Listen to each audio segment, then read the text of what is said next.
Pari, dëshiroj t'ju uroj me gjithë zemër një vit të mbarë për ju dhe familjet e të dashurit tuaj, si dhe patjetër edhe për këtë familje të madhe ku na bashkojnë vlera dhe qëllime të rëndësishme për vendin tonë. Mbyllim një vit me vështirësi të mëdha, por edhe me një shpërblim të madh të marrë prej shqiptarëve, fal përpjekjeve, besoj, kolosale të mandatit të parë dhe bindjes krijuar tek njerëzit se Partia Socialiste e meriton timonin e vetme për të provuar deri në fund e patrazuar nga të tjerë aftësinë e vet qeverisëse dhe mundësinë për ta çuar Shqipërinë më afër se kurrë me Bashkimin Evropian. Ky shpërblim ishte një fitore historike e mandatit dytë me numrin më të madh të votave që Partia Socialiste ka marrë ndonjëherë qysh në krijimin e saj dhe besoj që në këto 100 ditë para ne kemi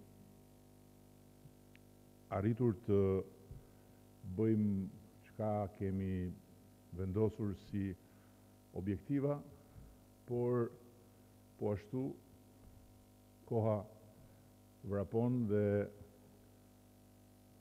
volumi i punëve që ne duhet kryejmë është i jashtëzakonshëm.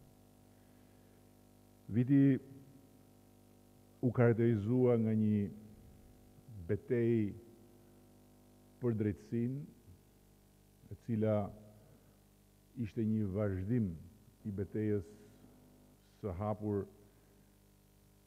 qysh në vitin paraardhës dhe besoj që e përcaktoi qartë Partinë Socialiste si udhëheqësen dhe garanten e reformës në drejtësi, duke ndarë faktikisht politikën shqiptare në sytë të gjithë njerëzve të arsyeshëm të vendit, por edhe të partnerëve ndërkombëtar në dy kampe.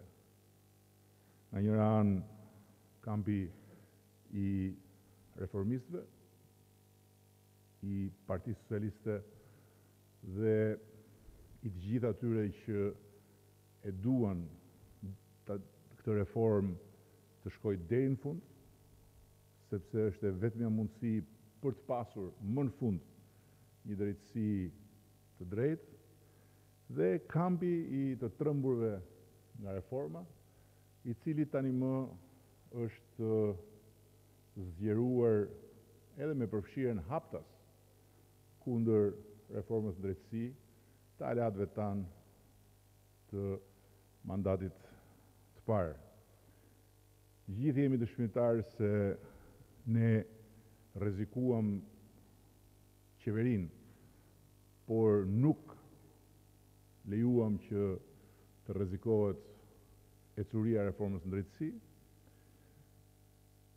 dhe u përpoqëm që ta mbajmë gjallë aleancën për Shqipërinë Evropiane si projekt strategjik të majtës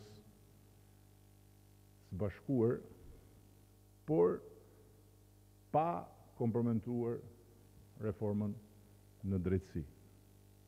Dhe faktikisht besoj që në fund qëndrimi ynë i qartë dhe i prerë për të mos e komprometuar reformën në drejtësi ndau përfundimisht edhe rrugët tona me aleatin e deridjeshëm të mandatit parë qeverisës. Viti pati si kulminacion të vetin vetingun, i cili u kthye në një arsye për të parë edhe më dukshëm, edhe më qartë ndarja, nga njëra anë ne dhe nga ana tjetër ata që u mblodhën në një çadër në bulevard për disa muaj me radhë, me gjithë farlloj alibish, por me betimin për të mos lejuar vetingun.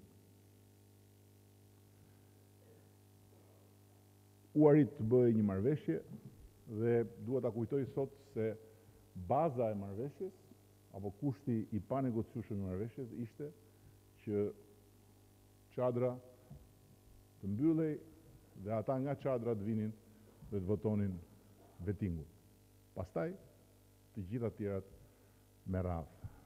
Dhe faktikisht ne ja dolëm, natyrisht duke pasur mbështetjen e madhe popullore në këtë proces, por një reformë cilën e duan jo vetëm ata që na votojnë, po dhe shumica dërmuese e tyre që nuk na votojnë ne si Parti Socialiste, dhe mbështetjen e palëkundur të partnerëve tanë ndërkombëtar, me cilët që nga sekonda e parë e deri në momentin që po flasim, kemi qenë në një qëndrim të unifikuar dhe asnjëherë të ndarë në asnjë hap të reformës në drejtësi. Pa bërë shumë histori për gjëra që të gjithë i dimë sepse janë të freskëta, dua të nënvizoj me keqardhje se pas kalimit me sukses të një malit lartë të ngritur artificialisht, jo në rrugën tonë si Parti Socialiste, po në rrugën e Shqipërisë, duke kërcënuar transformimin e procesit zgjedhor në një proces të cunguar rënd për shkak të mos pjesëmarrjes së opozitës, u gjendëm përballë akuzës se ne kemi shkelur marrëveshje dhe faktikisht jemi në kushtet kur opozita tani më e konsoliduar si një kamp kundër reformës në drejtësi, pra jo vetëm Partia Demokratike, por edhe partia tjetër me të cilën ne ndam 4 vite përpjekje dhe shumë rezultate të rëndësishme të reformave tona, janë rikthyer në çadër. Janë rikthyer në çadër me të njëjtën pllak gramofoni, me të njëjtat kërcënime dhe me të njëjtin qëllim. Me të njëjtin qëllim që është mos lejimi i çuarjes përpara të reformës në drejtësi. Dhe ajo çka seanca e fundit e Kuvendit për vitin e shkuar nxori në pah me ngjyra të forta dhe me kërcitje të mëdha, ishte pikërisht shpreha më kulmore e dëshpërimit dhe mungesës vizionit, mungesës strategjisë, mungesës ideve, përballë faktit se reforma në drejtësi po bëhet për ditë e më e pa ndalshme. Ndërkohë që procesi i vetingut ka nisur dhe jam besim plot se në 2-3 muajt e parë të vitit ne do të kemi rezultate konkrete që do të tregojnë qartësisht edhe vlerën e madhe të kësaj betejë, por edhe përputhjen e aspiratave të njerëzve që e mbështetën dhe e mbështesin reformën drejtësi me atë çka ata presin konkretisht. Ajo çka mbetet për t'u thënë është se pavarësisht të gjithë dinamikës brendshme, jemi në kushtet kur po kërcënohet një arritje historike e Shqipërisë. Çelja e negociatave me Bashkimin Evropian.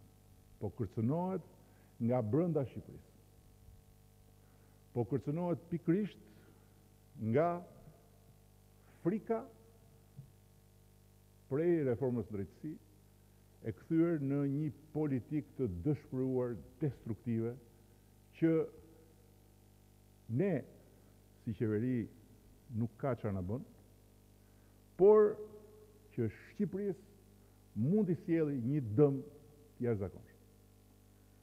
Dhe është shumë e rëndësishme që njerëzit sot ta dinë se ky stacion i 6 muajit të parë të vitit është një stacion optimal për të pozicionuar më në fund Shqipërinë aty ku prej vitesh e vitesh ne aspirojmë përmes gjithë këtyre proceseve në tryezën e familjes europiane si një vend që negocion antarësime.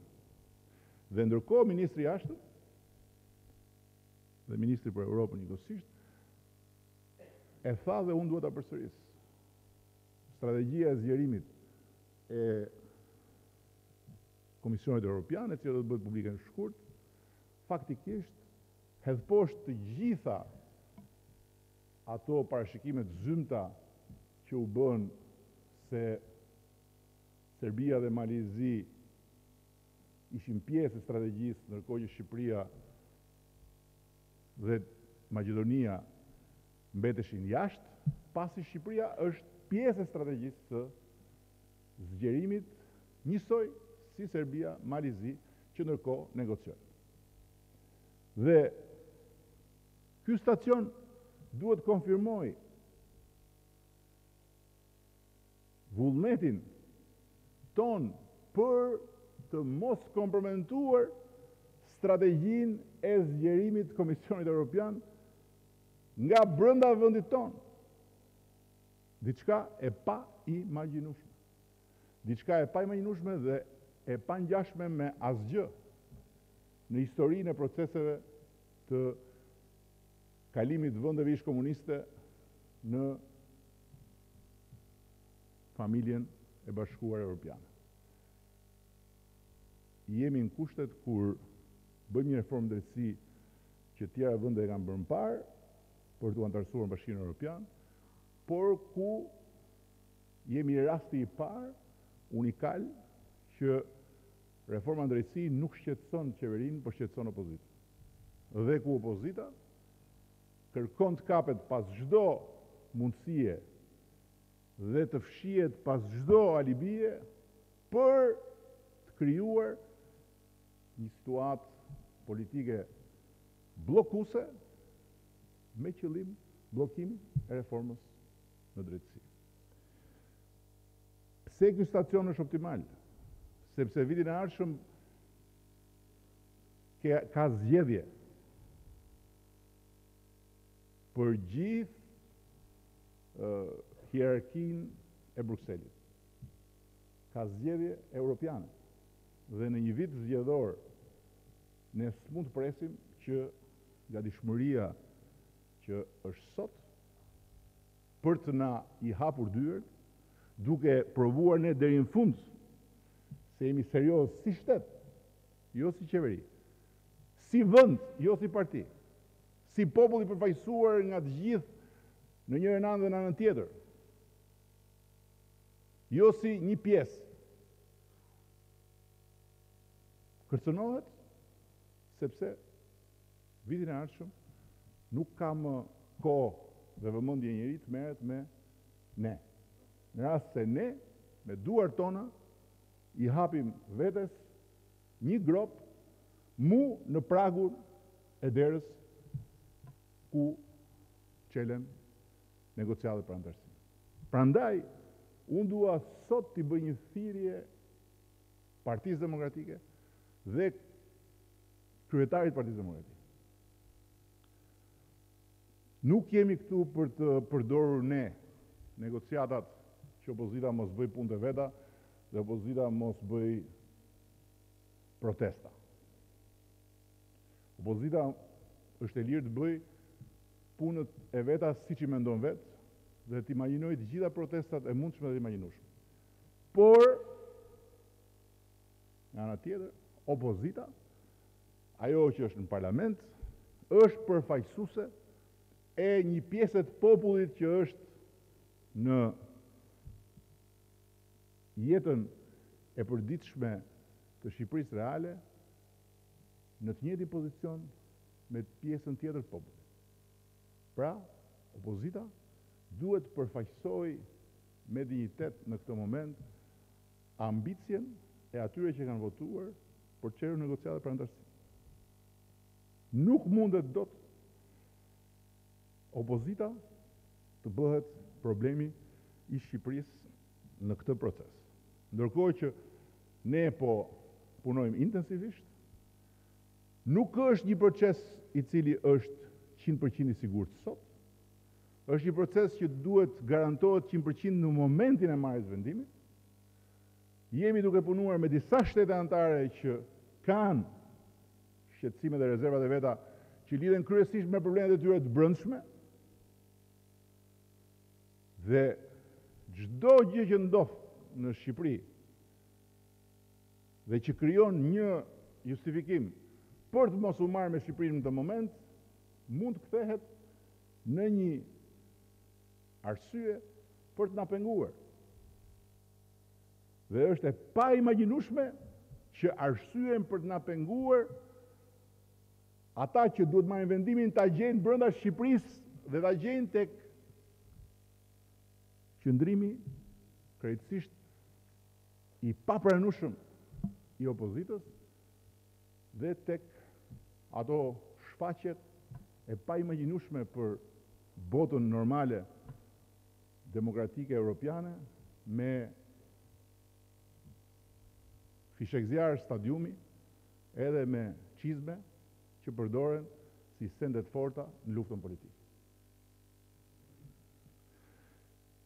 Dhe thirrja natyrisht nuk është thjesht dhe vetëm për të larë goja, po është për të përsëritur ato që e kam thënë dhe e kemi thënë qysh në fillim. Ne jemi këtu për të qeverisur, ata janë për të bërë opozitë. Dhe nuk jemi këtu për të përzier detyrat. Por, së bashku kemi një detyrë që na ka përcen, që është detyra për të ulur Shqipërinë në tryezën e negociatave. Natyrisht qeveria ka pjesën e saj që është pjesa më e madhe, opozita ka pjesën e saj që është një pjesë më e vogël, por sado e vogël që është pjesa e opozitës, nëse nuk është aty plotësisht krijon një boshllëk ku mund të ndodhë që Shqipëria të bjerë në vakum dhe të mos e realizoj këtë aspirat që është vetëm pak muaj larg. Pas kaq e kaq vitesh përpjekje e pas e kaq vitesh pritshmëri. Dhe në këtë aspekt unë jam absolutisht i gatshëm të nënvizoj se për ne çelja e negociatave sigurisht është një satisfaksion i jashtëzakonshëm, por nuk është një triumf partijak. Dhe siç nuk e kthyem në një triumf partijak marrjen e statusit kandidat, pas aq shumë vitesh refuzime, nuk kemi ndërmend ta kthejmë në një triumf partijak çeljen e negociatave. Do të ishte dhe duhet të jetë triumfi i Shqipërisë. Dhe ne jemi të gatshëm ta ndajmë me opozitën, bashkarisht. Por opozita duhet të dëgjoj jo ne, po zërin e Shqipërisë sot. Dhe nuk mundet më të na vër në pozitën stërsekëldisëse që të shpjegojmë sjelljet dhe retorikën e saj që fatkeqësisht nuk ka absolutisht asnjë lloj rezonance as brenda familjes politike të europiane të Partisë Demokratike. Ndërkohë që për të kaluar tek 100 ditët e para, unë dua të them se spari nuk diskutohet që njerëzit kanë një pritshmëri të jashtëzakonshme. Dhe pritshmëria e jashtëzakonshme lidhet dhe me padurimin e natyrshëm për të parë gjërat që ne jemi zotuar të bëhen me një herë. Duke filluar nga administrata, duke filluar nga shërbimet në sportele, duke filluar nga mënyra si reagon qeveria, apo qeverisja jonë qoftë në nivelin qendror, qoftë në nivelin vendor, ndaj kërkesave dhe ankesave të tyre.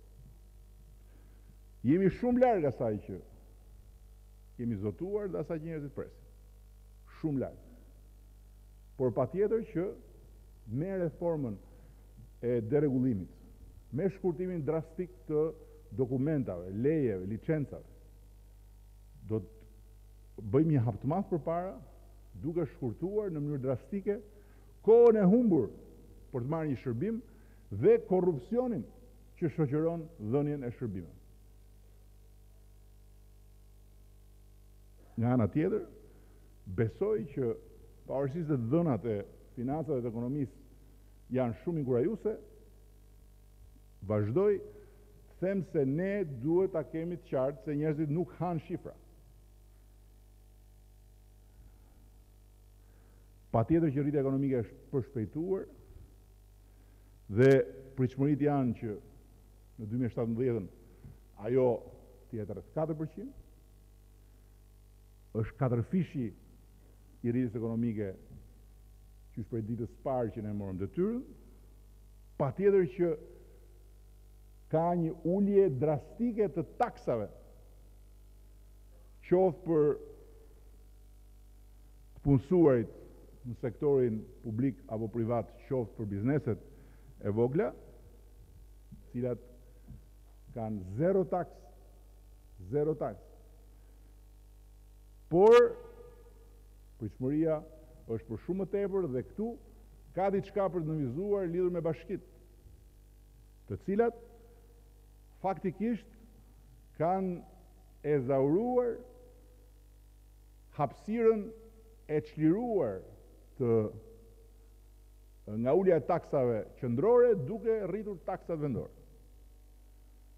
Kjo është diçka që ne duhet ta shohim me kujdes dhe ta korrigjojmë hap pas hapi, natyrisht duke marrë në konsiderat edhe nevojat e bashkive për të pasur më shumë të ardhura. Edhe punësimi ka shënuar statistikisht të dhëna pozitive, ka një rënje të punësimit, ka një rënje të papunësisë me 1.1% krahasuar me një vit më parë, janë 21.000 punësime të ndërmjetësuara vetëm nga zyrat e punës në vitin 2017, por nga ana tjetër sfida jonë është rritja e pagave, sepse pagat mbeten të ulta në sektorin privat dhe nga ana tjetër ka një numër të frikshëm punësuarish që paguhen në të zezë akoma pjesërisht duke ju dhënë rroga që janë minimale, edhe pse ata në punën e tyre bëjnë ekonomistin, inxhinierin, juristin e kështu me radhë. Edhe ky është një problem i madh. Borxhi publik është në rënje, eksportet janë në rritje, kreditë e këqija që ishin një problem dramatik kur ne morëm detyrën, janë ulur në nivelin e tyre minimal 14.7% dhe ulja vazhdon. Kemi miratuar një rritje të investimeve publike për këtë vit me një vlerë rekord Dhe në këto 100 ditë kemi 6.147 biznese të reja të regjistruara që e çojnë numrin e bizneseve të reja për 2017 në 18.885. Të gjitha këto shifra janë domethënëse, por përtej shifrave ne duhet të jetojmë për ditë me pulsin e një vendi që nuk ndihet mirë, sepse me të drejtë kërkon më shumë. Kërkon më shumë në çdo aspekt. Jemi shumë të bindur që fillimi i zbatimit të reformës në drejtësi do të sjellë një lehtësim të madh. Ashtu sikur jemi shumë të bindur që reformat që po çojmë përpara do të sjellin shumë më tepër energji në ekonomi. Por e rëndësishme është që të kemi kapacitet komunikues dhe kapacitet mirë kuptues. Ndërkohë që është e pafalshme nëse i referohemi platformës së bashkëqeverisjes, janë qindra raste të zgjidhura, cilat mund mos ishin zgjidhur kurrë. Halle njerëzish të zakonshëm që kanë përplasur kokën dhe kanë mbetur pas derës së administratës për vite të tëra. Dhe këtu duhet të çojmë përpara praktikën që ka kthyer në rregull Ministria e Drejtësisë në çdo ministri. Jo vetëm të zgjidhim problemin e kujt ankohet, por të ndërshkojmë punojësin apo punojësit që e kanë krijuar problemin. Kjo është themelore. Dhe duke vazhduar me ekonominë, jemi sot në kushtet kur mund të themi se kemi një bazë të arsyeshme optimizmi për të çuar shumë më shpejt përpara punët në fshat dhe për të rritur shumë më shpejt dhe në mënyrë shumë më të qëndrueshme eksportet, punësimin dhe mirëqenien në fshat. Për këtë arsye besoj që do ta ndihmoj nga njëra anë rritja e konsiderueshme e financimit të fermerëve, që këtë vit është një shifër rekord, skema e re pa dokumenta, por me vetë deklarim dhe dhënia e financimit jo në mënyrë selektive, po në mënyrë qartësisht përcaktuar dhe transparente për një numër të caktuar produktesh, bazuar në strategjinë e rritjes së eksporteve, rritja e mëtejshme e kapaciteteve ujitse, krijimi i gjithë sistemit të informimit me sportelet unike në të gjitha bashkitë, siç u mor angazhimi, janë hapur 5 sportelet e para, por këtë vit duhet kemi sportelet unike në të gjithë Shqipërinë.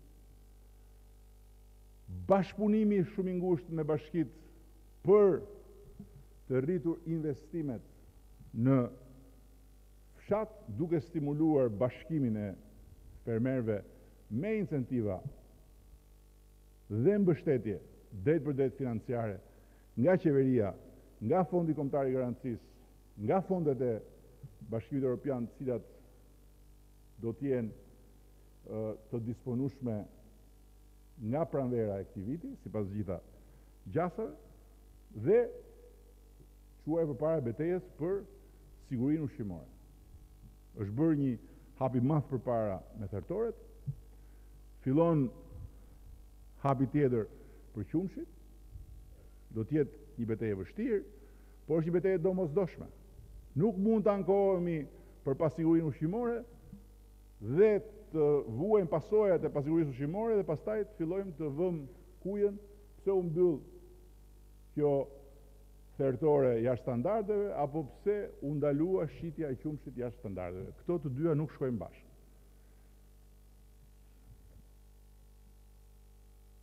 Për më tutje, besoj që faktore jashtë standardeve, apo pse u ndalua shitja e qumshit jashtë standardeve. Këto të dyja nuk shkojnë bashkë.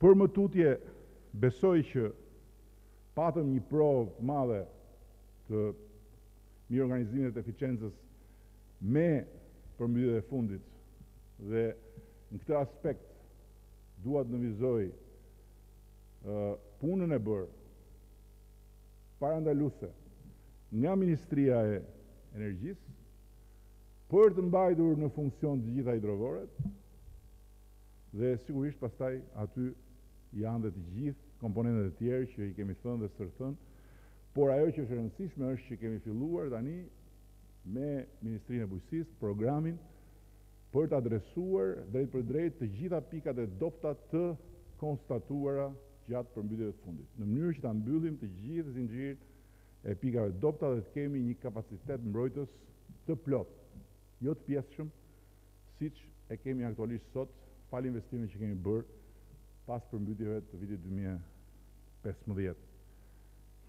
Për sa i përket një prioriteti të madh, që është dhe prioritet kryesor i Ministrisë së Infrastrukturës dhe Energjisë, vendosjes lishmërisë në sektorin e ujit, dua t'i bëj thirrje këtu të gjithë kryetarët e bashkive që kush do bëj politikë personale me idenë që mos prishem me këtë, mos prishem me atë, për zgjedhje, t'i shkel syrin këtij, t'i shkel syrin atij, nuk do jetë kandidat i Partisë Socialiste në zgjedhjet e ardhshme, dhe një nga kriteret themelore për të mbështetur kandidaturat e zgjedhjeve të ardhshme lokale do të jetë suksesi në reformën e ujit i kryetarëve të bashkive. Kjo do të jetë shumë e qartë. Loj të vjetër me dy porta, që nga një anë qeveria kërkon të implementojë një reformë dhe kërkon të vendosë lishmëri, dhe nga ana tjetër bashkia luan me duke shkelur syrin, ama se s'ka problem, le të marrin ca ujë, le të vjedhin ca ujë se na duhen për vota, nuk do pranojmë.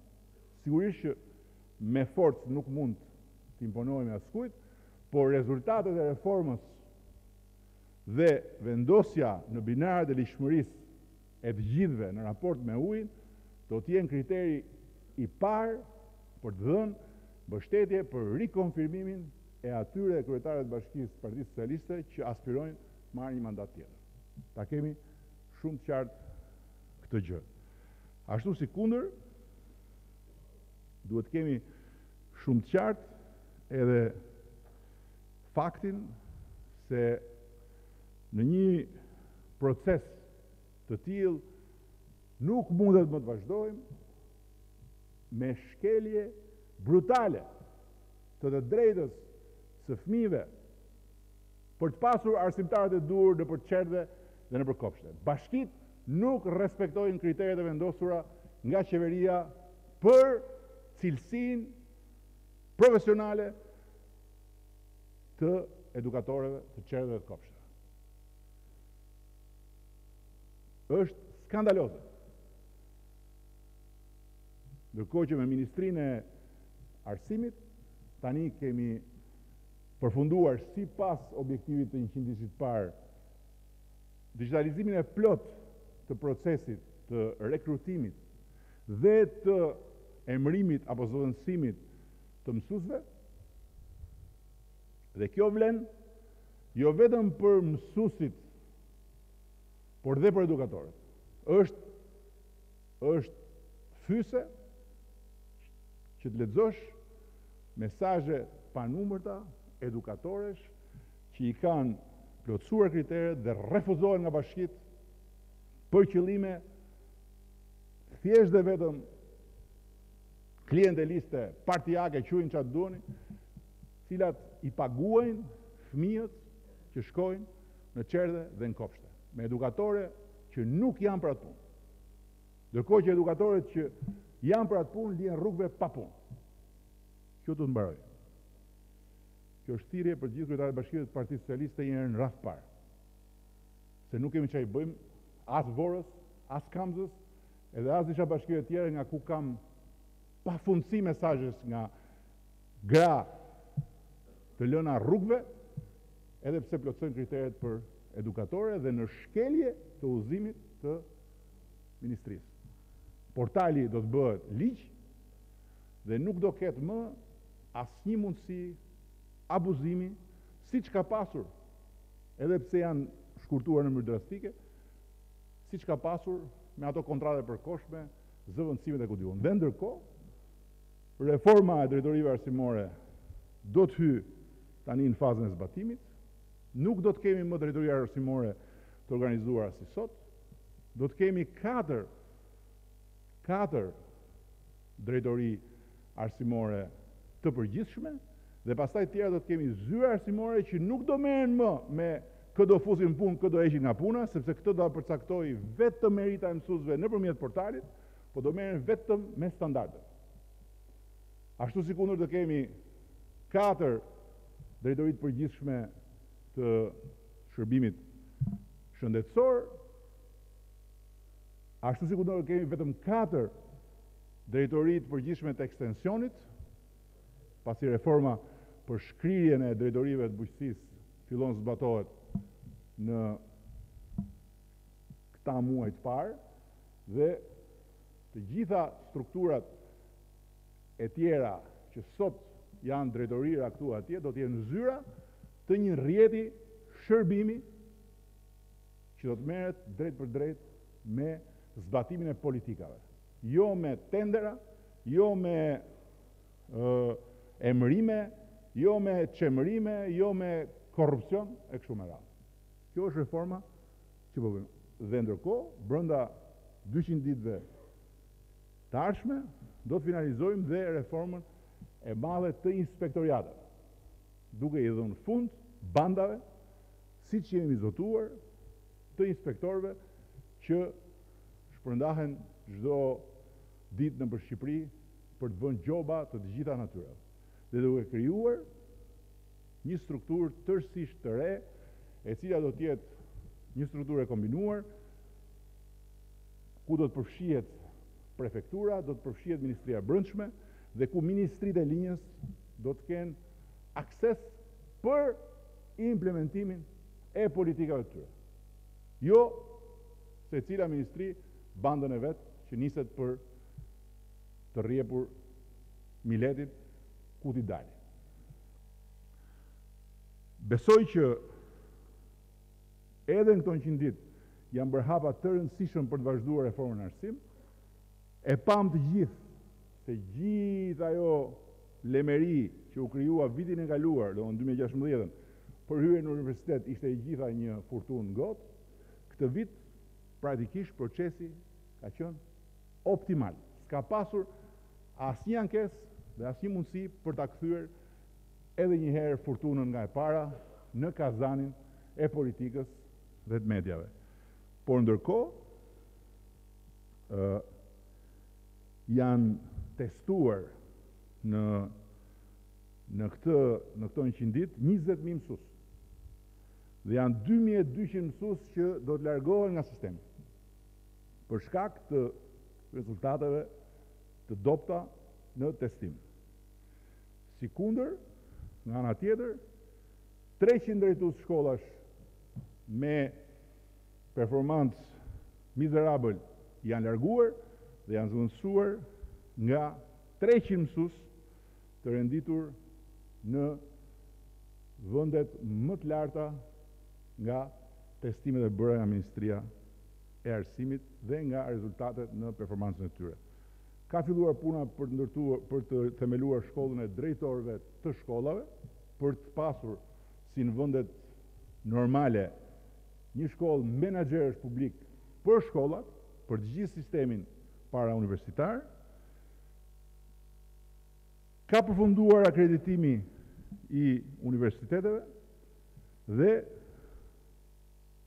do të vazhdoj intensivisht puna për të thelluar më tutje reformën në arsim, edhe me një projekt që e kemi marrë nga platforma e bashkëqeverisjes, një grup prindrish, mësues me background, na kanë propozuar një formulë të re për ndarjen e ngarkesës në shkolla, në orët mësimore dhe është diçka vërtet shumë e vlefshme që ne do ta adoptojmë dhe do ta kthejmë në një reformë të rëndësishme që do zgjidhë problemin e ngarkesës së orareve dhe ato super çantat me 6 libra për çdo ditë në shkollë. Jemi akuzuar, do vazhdojmë të akuzohemi për shëndetësinë, por e vërteta është që çfarë ka bërë Partia Socialiste në këto 4 vjet që ikën dhe në këto 100 ditë të para për shëndetësinë nuk është bërë nga askush në të gjitha vitet e tjera të mbledhura së bashku. Me fakte, jo me fjalë. Fjalët i merera, faktet janë në jetën e përditshme të gjithë njerëzve që kanë akses në këtë sistem që ka shumë ende për të përmirësuar, por që sot është në një nivel tjetër. Dhe për fat keq jemi përballë një shfrenimi të madh propagandistik lidhur me këtë sektor, sepse është një sektor shumë i ndjeshëm dhe është një sektor që ka shumë probleme. Megjithatë, duke mos e mohuar se kemi shumë për të bërë akoma, kemi bërë dhe do vazhdojmë të bëjmë ato që tjerët nuk e kanë bërë. Dhe edhe këtu i kthehem prap historisë së meritës, kompetencës dhe të mënyrës se si rekrutohen profesionistët në të vend. Do të lançojmë në ditët e ardhshme portalin e infermierëve për Shqipërinë. Nuk do ketë më historira me infermierë që i emëron partia. Me infermierë që vinë nga rruga e partisë, edhe që ngatrojnë gjilpërën me goshdën. Nuk do ketë. Infermierët do të testohen dhe në bazë testit do marrin pikët dhe në bazë pikëve do të rekrutohen në të gjitha pikat e shërbimit të Republikës së Shqipërisë. Dhe kush ka nevojë të rekrutoj infermier, i drejtohet portalit, nuk i drejtohet partisë, dhe nuk i drejtohet fisit, dhe nuk i drejtohet fshatit, po i drejtohet portalit. Dhe kështu do marrë fund historia e flakjes në rrugë të infermierëve që kanë 20 vjet e 30 vjet eksperiencë dhe që i thuhet ikni tani ju sepse erdhi partia jonë këtu edhe është një këpucar që do vi ta bëj detyrën tënde me çekish dhe me gosht, ashtu sikundër do t'i jepet mundësia të rinjve, të rejave, që të marrin atë që u takon sipas meritës. Dhe ky është një hap i rëndësishëm për të rritur cilësinë e shërbimit dhe për të rritur dinjitetin e figurës së infermierëve në këtë sistem. Nuk po zgjatem me paketet e reja falas, nuk po zgjatem me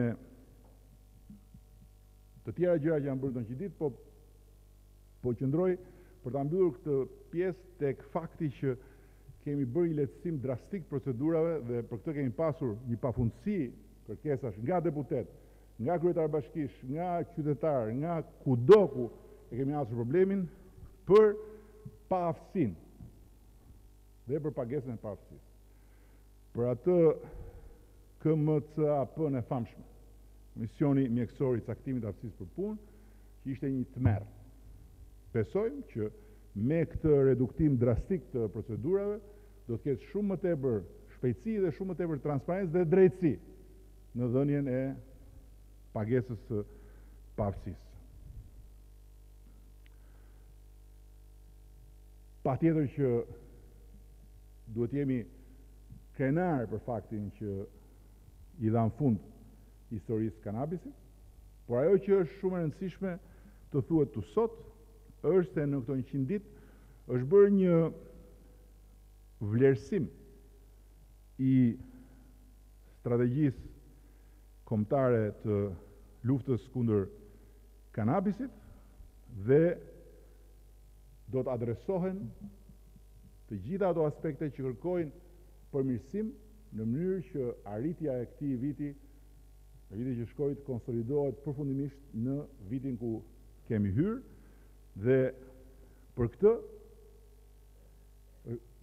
Gjithçka është bërë në bashkëpunim me ekspertët e Bashkimit Evropian dhe të Shtetet Bashkuara, ashtu si kundër edhe për anën tjetër të kësaj betejë, që është faza e dytë për operacionin Forca e Ligjit. Por gjëja që nuk duhet harruar është se përtej mjegullës së rënd të propagandës që ka rënduar jashtëzakonisht shumë mbi publikun dhe mbi uniformat e policisë shtetit, ne kemi pasur vitin e shkuar në 2017 zbulueshmërinë më të lartë të veprave të rënda penale në vend, shifrën më të ulët vrasjeve në historinë e tranzicionit që kush se mbahen statistikat dhe rënje në minimum historik të vjedhjeve me pasojë vdekjen apo të krimeve ndaj pronës. Këto janë dhëna konkrete, reale, ndërkohë që reforma e policisë shtetit do të vazhdojë duke sjellë këtë vit një risi të rëndësishme të policimit në komunitet dhe duke krijuar një rrjedhim shumë më efikas të marrëdhënieve mes komuniteteve dhe policisë së shtetit, që do të jetë shumë më angazhuar falë dhe reformës së inspektoriateve, jo vetëm në luftën kundër krimit, por edhe në luftën për mbrojtjen e pyjeve, për mbrojtjen e lumenjve, mbrojtjen e mjedisit në tërësi, në luftën për mbrojtjen e pronës, publike dhe private, pra në kontrollin tërësor të territorit të Republikës së Shqipërisë. Dy fjalë për çka kemi bërë në këto 100 ditë për të adresuar një nga problemet më të rënda që kemi trashëguar, që është problemi në sistemin e burgjeve. Sistemi i burgjeve i Republikës së Shqipërisë është një nga trashëgimit më të rënda historike, por dhe trashëgimit një pjesë shumë e rëndë e trashëgimisë koalicionit. Dhe në atë çka kemi bërë, na është dashur të adresojmë paralelisht jo vetëm trashëgimin, por edhe problemin kulturor brenda nesh, që tani burgjet ikën nga LSI-a dhe do i marrë Partia Socialiste. Kjo nuk ka për të ndodhur. Kjo nuk ka për të ndodhur. Dhe për këtë arsye kemi vendosur kritere shumë të rrepta dhe në ditët në vijim, Ministri i Drejtësisë do të shpallë të gjithë drejtuesit e ri të burgjeve bazuar në konkursin e organizuar dhe me prioritet të veçantë tek ushtarakët me eksperiencë të suksesshme në forcat e armatosura dhe me rol të rëndësishëm organizativ. Prandaj, në këtë pikë dëshiroj jo mirë kuptimin, po dëshiroj qartësinë e të gjithë deputetëve në radhë parë që burgjet nuk janë deg partia, nuk janë zyra partia. Dhe ato që i kemi thënë njerëzve atje, unë ja kam thënë me bindje. Uroj që të gjithë ja kanë thënë me bindje, që nuk duam të marrim tepsinë të gjithën për vete, por duam ta çojmë tepsinë për skat. Pra s'duam që burgjet i marrim nga obori i LSI-s, ti sillim nga obori i PS-s. Sepse gjendja në burgjet e Shqipërisë e trashëguar është një gjë e pabesueshme. Dhe për këtë arsye edhe një numër i konsiderueshëm drejtuesish dhe punojësish të burgjeve, jo pak, po afro 130 vet kanë shkuar për ndjekje penale dhe të tjerë do shkojnë për ndjekje penale. Ndërkohë që për burgun e ri në Shkodër, që pritet hapet së shpejti, gjithë përzgjedhja e personelit është bërë dhe do të përfundojë përmes testimit të gjithë atyre që pretendojnë në Akademinë e Sigurisë.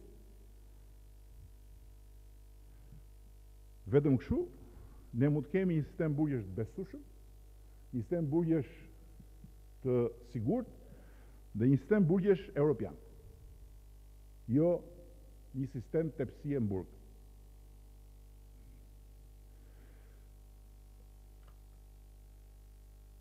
Po bëjmë progres dhe brenda 300 ditësh do ta mbyllim dhe reformën e madhe që kemi premtuar për titujt e pronësisë, për të bashkuar aluizmin me hipotekat dhe për të pasur një agjensi kombëtare të titujve të pronësisë, por dua ta nënvizoj këtu se objektivi për dhënien e titujve të pronësisë në fshat është objektiv parësor. Dhe këtu angazhimi i Ministrisë Bujqësisë dhe gjithë bashkive nuk është ende në nivelin e dëshiruar. Nuk është ende në nivelin e dëshiruar. Nuk mundet më të vazhdoj historia mbas këtyre 4 vjetëve s'kam certifikat pronësie në fshat. Kjo çështje duhet mbyllet. Dhe duke ju afruar fundit, dua në vizoj edhe çfarë kemi bërë, po çfarë presim rreth parë nga turizmi. Duhet kemi parasysh që shifrat janë shumë inkurajuese. Të ardhurat nga turizmi janë në rritje të vazhdueshme dhe nga ana tjetër zotimi për të pasur sezonin më të suksesshëm turistik vitin e ardhshëm është zotim që duhet mbajtur dhe do të mbahet bazuar tek puna që është bërë dhe që po bëhet nga Ministri i Turizmit dhe Mjedisit, kryetarët e bashkive dhe të tjera agjenci që janë përfshirë në këtë proces. Duke zhvilluar paralelisht punën për pastrimin e mëtejshëm të Shqipërisë, që ka nisur dhe që pjesë shtrihet sipas një kalendari të miratuar nga Ministri në të gjithë territorin e Shqipërisë për të pasur sezonin më të pasur turistik. Dhe nga ana tjetër, duke përfunduar organizimet për të pasur një sezon që mos jetë vetëm det, diell, rër edhe qofte, por të ketë edhe një tërësi aktivitetesh që kanë bëjnë me traditën e zonave, që kanë bëjnë me kulturën e zonave, që kanë bëjnë me të gjithë elementet që pasurojnë një sezon turistik për një familje vendase apo të huaj. Si përfundim, edhe një herë dua ta kap aty ku e nisa, tek domosdoshmëria për të hapur negociatat për antarësim në Bashkimin Evropian. Është një domosdoshmëri historike, është një shans historik dhe është një moment kushtesh historikisht shumë të favorshëm për 1001 arsye. Prandaj ne nga ana jon duhet bëjmë gjithçka dhe do bëjmë gjithçka për të vazhduar me seriozitetin më të madh të gjitha reformat e nisura, në çdo drejtim dhe pa u ndalur për asnjë çast. Ashtu si kundër, Taulanti bëri një pasqyrë bujare me gjithë notat kritike të gjendjes së sotme organizative të partisë. Duhet i adresojmë të gjitha ato probleme që janë shumë më tepër se ato që u thanë në raportin e sekretarit përgjithshëm dhe duhet fokusohemi që të gjithë tek platforma e bashkëqeverisjes. Është platforma e koalicionit tonë të sotëm dhe e koalicionit fitues të nesërm të zgjedhjeve. Për këtë arsye, deputetët, kryetarët e partisë, të gjitha degët e partisë duhet organizohen aktivisht në mënyrë që të krijojmë kontakt drejt për drejt mes qytetarëve që kanë nevojë për zgjidhur një problem dhe qeverisë. Kjo gjë tani më është e provuar, të gjitha rastet adresohen, shumica dërmuese e tyre zgjidhen, ka raste që nuk janë raste të zgjidhshme për arsye vendimesh gjyqësore etj, por shumica dërmuese zgjidhen. Dhe sa më shumë zgjidhje për njerëz të zakonshëm, aq më shumë fuqi për koalicionin ton me njerëzit e zakonshëm. Edhe një herë ju uroj të gjithëve një vit të mbar. Uroj që në këto 6 muaj dhe posaçërisht në 200 ditë të mbetura të 300 ditëve të parë të bëjmë të gjitha ato që kemi marrë përsipër. Qeveria nuk diskutohet, grupi nuk diskutohet, por dhe partia nuk duhet të diskutohet në këtë aspekt. Sepse zgjedhjet e ardhshme, zgjedhjet vendore, do t'jenë një sprovë e madhe dhe do t'jenë një sprovë që nuk është çështja se do ta fitojmë apo do ta fitojmë, sepse ne do ta fitojmë, por çështja është që si do ta fitojmë, me çfarë cilësie dhe me çfarë rezultatesh të marra nga ky proces qeverisës dhe bashkëqeverisës me njerëzit.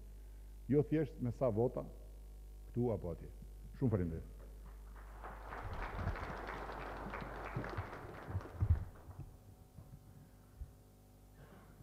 Faleminderit kryetar. Atëherë